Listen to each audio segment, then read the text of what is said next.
Welcome to the Rusted Garden Homestead. This is the big, I guess, mulching video for gardens. I'm going to try and answer all the questions, talk to you about how you use it, why you use it. Couple of things. Here are the main questions I get. Can I use wood chips as a mulch? The answer is yes, but you have to be cautious about it. So these are wood chips. I use shredded hardwood. I'll show you what that is when we get in the garden. There's big chips in here. These are just not going to break down. They're perfectly fine to use as a mulch on your raised bed or on your garden soil, wherever you're using it, or even in containers. It will keep the moisture in, it will suppress weeds. But at the end of the year, when you're going to amend this, you just want to make sure you're not mixing lots of thick pieces of wood into the top 4 to 6 inches of your soil. If you do that, this is going to want to break down. Bacteria will surround it, and that bacteria is going to take nitrogen from the area to break this down, and that's going to challenge your plant for nitrogen. So if you're using thicker wood chips like this, you want to put them down on the bed, and when you go to amend the soil, turn it or mix it, pull it back. If you're doing a no-dig garden and you're putting down new compost, you still have to pull the wood chips back, put that compost down, and then you can put the wood chips back over it. These are just too big, and they're going to cause problems in your garden if you mix it through. On the surface, it's perfectly fine. The other question I get is about lawns. I'm going to show you how to use grass clippings. They're free. Most of us have access to that. The question I get is, well, if I use lawn clippings, am I going to get weeds? And the answer is you will if there are seeds growing out of the top of your grass, or in my case, the clover or the weeds that are in there. I love everything that's in this grass. So don't cut your grass for mulch when you see seed pods. You know, cut it, take all that, compost it, let it break down, let the weed seeds break down there. But don't put it directly on your raised beds or your, in your garden if there's weed seeds. Simple. So there's nothing on my lawn right now that I'd be worried about having seeds germinate. The next question I get is, can I use the lawn clippings if I just sprayed like a weed and feed or something to control the weeds? So I don't use any of that, so I can use everything out here. It's a wonderful resource. My rule of thumb now is if you put down a weed and feed or something to kill out the weeds and you only want grass, is don't use anything from that space for at least 60 days. You can get residue, and when you put those grass clippings throughout your garden, you may see your plants distort, the tips curl, it looks like a weird disease, and it's because they're kind of being contaminated by the sprays that you put down. That being said, any chemical that you put on your lawn for weeds, that chemical is going to recognize everything you're growing as a weed because it's not grass. So that's just a simple way to look at it. No chemicals on your lawn to be used as cuttings in your garden for at least 60 days. And that holds true if you're grabbing the bags of lawn clippings from neighbors. You have to know what they're putting on there, or you can certainly damage your plants. So I'm going to show you how to use grass clippings. There's definitely a technique for that. I'll show you the shredded hardwood that I use, and we'll talk about other alternatives for mulching. It doesn't have to be grass clippings, but they're free and they work really, really well. The other question I get is, when do I put down mulch? So when it's March, April, early May, middle of May in some areas, you want your soil to actually warm up. You want the sun to warm up the soil, get ready for the warm crop. So you don't really have to mulch then because the temperatures are cool, you're not losing a lot of moisture, there's not a lot of weeds around. I typically let the garden warm up through April. I start getting my mulch down in March. Start letting it warm up in April. I start getting my mulch down in May. So now that it's June 3rd, I have warm weather crops growing. Any place that's not mulched gets fully mulched, and I'll show you how to do that. The mulch is really to keep moisture in and to keep the sun from baking that top 4 to 6 inches of the soil surface, which can reduce the production of your warm weather crops. Just for a quick visual, if your lawn looks like this, don't use this as mulch because there's too many seed heads on the different plants out here. So just cut this and drop it to the ground, or use it in a hot compost pile and let everything break down. I like using the grass clippings because they're full of nitrogen. So the trick to this is that you don't want to pile on like this much, or it's going to start to actually rot and break down and smell really bad. So you want it to be dropped onto your bed like this, where it's nice and loose. And the first layer, you want about 1 inch or 5 centimeters, and you just cover the ground like that. When this completely dries through and is all brown, next week or in 2 weeks, you can put down another inch just like that. But just make sure that it's nice and loose and air can flow through there. I love the grass. This will break down over this season. Worms will get to it. They will kind of incorporate all this into your garden slowly. But at the end of the season, you can just turn over all your grass clippings into the garden bed and let them do their thing. I like shredded hardwood. I also like using leaves. After that, you could use straw or hay, but I would really try and stick with grass clippings, shredded hardwood, and chopped up leaves. Let me show you how to put this into the beds. Here's the first bed that's going to get the grass clippings. Couple of tips when using the grass clippings, or any mulch really. This bed was watered yesterday. You can see it's already starting to dry out. It got into the 90s yesterday. That's the main reason that you're using mulch. It will keep the moisture in the soil. You'll have to water less. And it'll keep that top 4 to 6 inches of your garden bed moist. That's the key, is most of your summer crops, most plants, have lots of surface roots that go through that top 4 to 6 inches. So you want to keep moisture in there. So I know this was watered yesterday, it's a little bit dry, but before you put the green grass down, you want to really just soak your garden, get it prepped. Weed everything out of the way. You know, that's what it looked like. And the reason you're doing that is because you don't want to wet the grass. You want this actually, and I'll show you, I mean, it's just sprinkling it down to that 1 inch, 5 centimeters. You really want this to dry out and brown out. So if you water on top of it, it's just going to be wet. It's going to stay kind of like this. 1 inch, the sun will beat down on here, start to dry it out, but it's going to keep the moisture in the soil. And again, I love the grass because it will give back lots of nitrogen to your garden, and it breaks down pretty quickly compared to the other mulches. And I would just do something like that. When that gets to that, you know, straw brown and it's dried out, you can put another inch on there. This is going to really shrink down. It'll go from like that to like this, and you just keep adding in layers over the season and you have a free mulch. It works really, really well. You know, once it's down, you can certainly water on top of it even if it's green. I don't want people to worry about that. But initially, this is the basic setup. Here's an example of dried leaves, pine needles. This is not leaf mold. This is not composted down. It's just dry bits of leaves and pine needles. And if you scrape them away, you can see there's still moisture in the soil surface, and that's what you want to really use mulch for. The tomato plants will love it. Remember, the plants, the warm weather crops, are going to get surface roots that go everywhere, so you want to keep that top 4 to 6 inches moist so that you don't have to keep watering and so that your plants thrive. I will put my watering video in the video description. It talks about watering and the importance of deep watering and shallow watering. Over here, I have tomato plants. These are going on their 5th week of growth. This is shredded hardwood. You can see that it's a lot finer. There's a lot of smaller bits in there. And when you put in, say, a water-soluble fertilizer, this quickly pulls that in, so it takes the nitrogen in. It breaks down much more quickly. Yeah, there's some bigger pieces in there, but a few bigger pieces don't matter that much. So this mulch is already down. The plants are loving it. If I were to put seeds in here, I would have to kind of move the mulch out of the way, get to the soil, and then you could put seeds right on there. But most of the time, I put my mulch down for where transplants are going to get dropped in.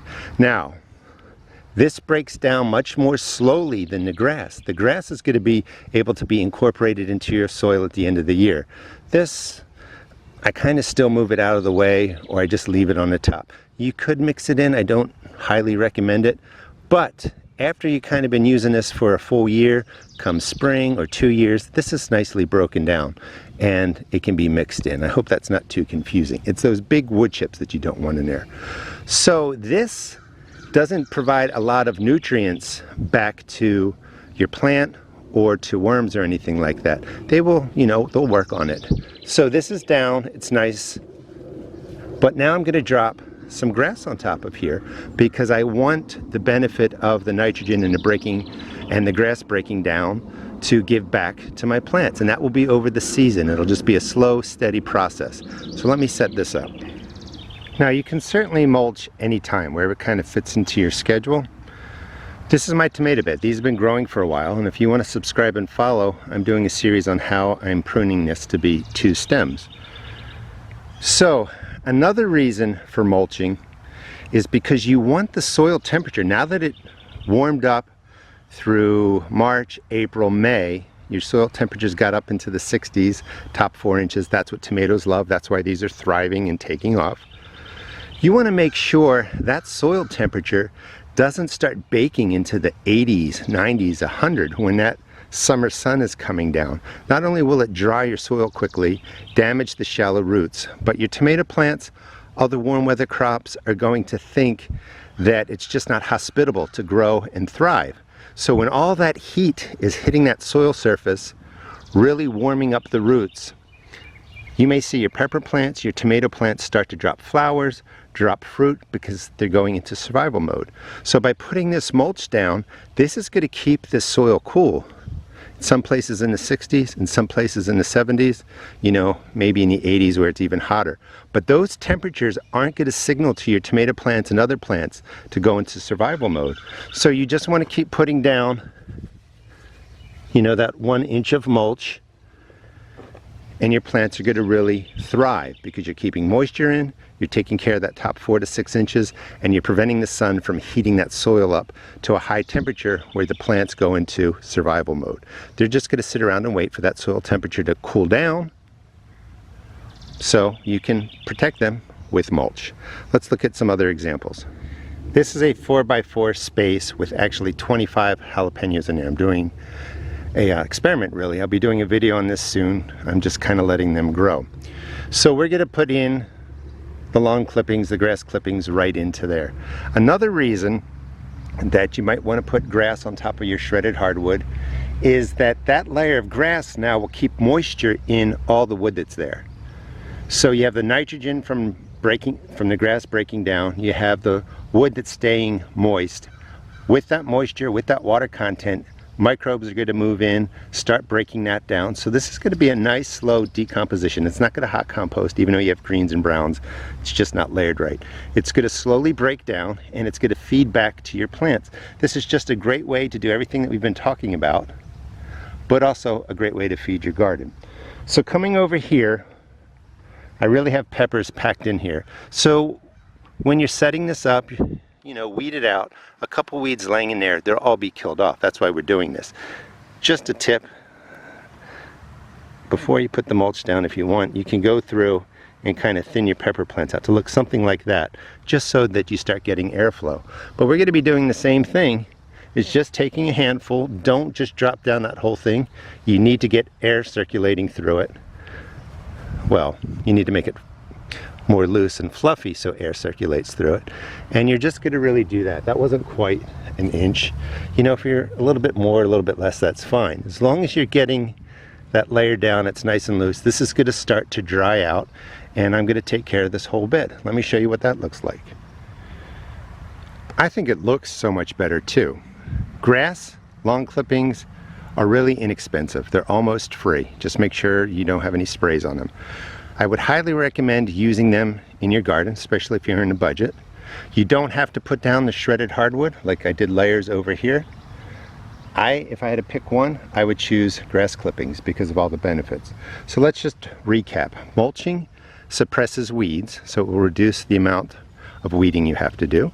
Keeps moisture in the soil, so that top 4 to 6 inches stays damp. Your plants will love you for it. And it also helps regulate soil temperature so that when the summer sun is really beating down, it's not going to overheat that top 4 to 6 inches and make your plants think that they have to go into survival mode. So there's a lot of benefits. This was only one wheelbarrow full of grass clippings, and I'm still not done. Here's another example of the shredded hardwood. This was fresh hardwood that was just put down this year, and it's okay. I'm going to put grass over this. I really like and recommend incorporating grass clippings into your soil. All right, let's finish up by going over to the compost pile, because that's another way that you can mulch. These are peas, and this is generally the area where I planted my cool weather crops. A couple of things. So you don't really have to mulch your cool weather crops. There's a different strategy here. Number one, you want the sun to warm up the soil so that the seeds germinate. When you put in pea seeds, if they're sitting in cold, damp, soggy soil, they don't like that, and there's a greater chance for the seeds to actually rot.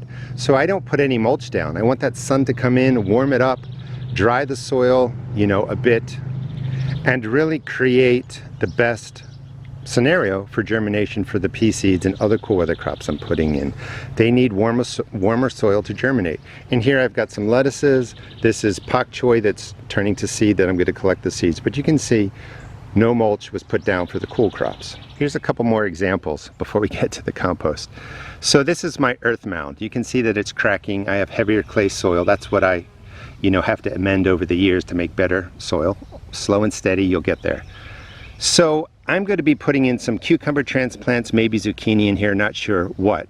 But by putting down, in this case, a good 2 inches of the mulch, that will keep moisture in there. That will kind of get this ready for the transplants, and this can get incorporated into here over time, make this looser and a better soil for the plants to grow in down the line. But again, I recommend grass clippings because it has so many benefits. And then finally, one thing I forgot is these are tomato plants that were just put in.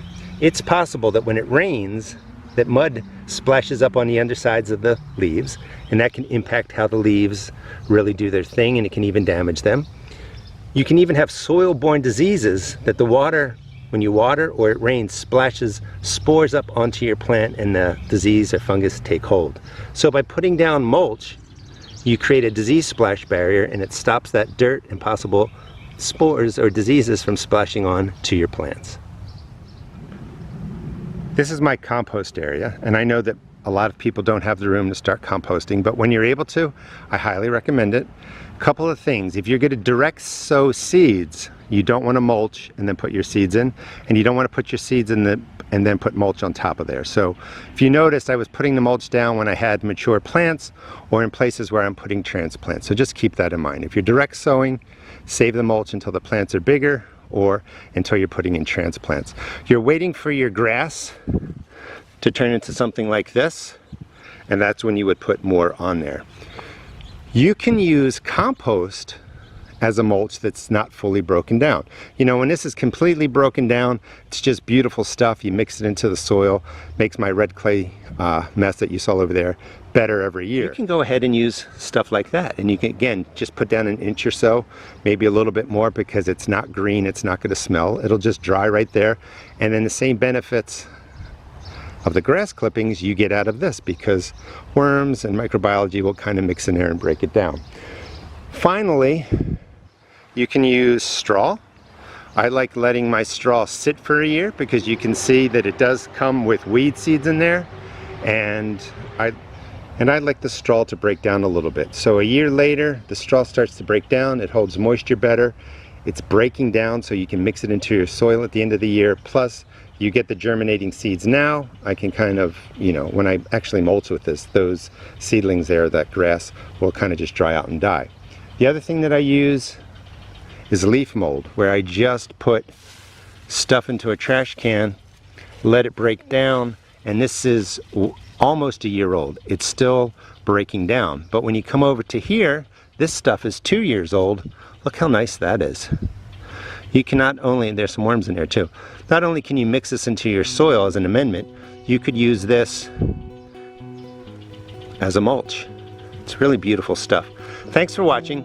Please check out my seed shop at therustedgarden.com, and please subscribe and follow. I'll show you more videos on actually composting, and I will show you how I take care of and tend this entire garden. Thanks for watching.